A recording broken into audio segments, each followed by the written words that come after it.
मुखेड तालुक्यातील सुगाव बुद्रुक येथे ग्रामपंचायतीची इमारत नसल्यामुळे ग्रामसभा तसेच कारभार चक्क रस्त्यावर भरण्याची वेळ आली आहे. सुगाव ग्रामपंचायतीची जुनी व जीर्ण इमारत पाडून अनेक वर्षे उलटली आहेत.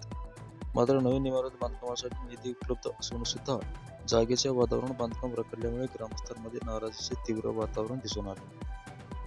ग्रामसभेत ग्रामस्थांनी प्रशासनाला जाब विचारत निधी उपलब्ध आहे, मग जागेचा प्रश्न कधी सुटणार असा सवालही उपस्थित केला.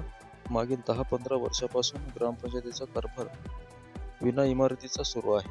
यामुळे ग्रामस्थांची समस्या अजून अधिक वाढतच चालल्या आहेत.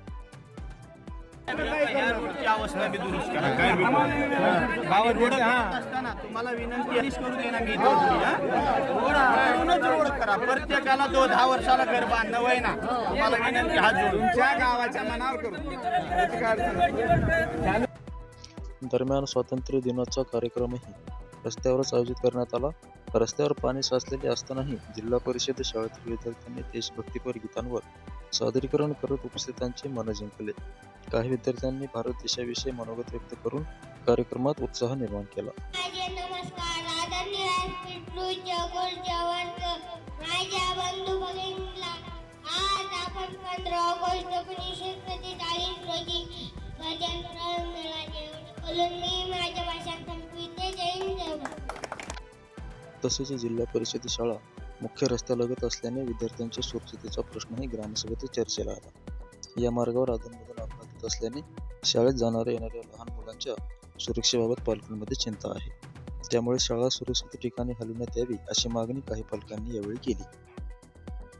यावेळी ग्रामसभेत पाणी, रस्ते, नाले तसेच ग्रामपंचायत इमारत व अंगणवाडीसह घरकुलाच्या विविध प्रश्नावर सविस्तर चर्चा झाली. नवीन घरकुल योजनेच्या यादीत काही पात्र लाभार्थ्यांची नावे समाविष्ट न झाल्याने ग्रामसभेत काही नागरिकांनी आक्षेप घेतला. यावरून काही काळ गोंधळाचे वातावरण निर्माण झाले आणि ग्रामसभा तहकूब करण्यात आली. यानंतर ग्रामविकास अधिकारी नागर गुजे यांनी नागरिकांना विश्वासात घेत पुढील यादीमध्ये पात्र नागरिकांची नावे समाविष्ट करण्यासाठी आपण पुरेपूर प्रयत्न करू असे आश्वासन दिल्यानंतर परिस्थिती शांत झाली.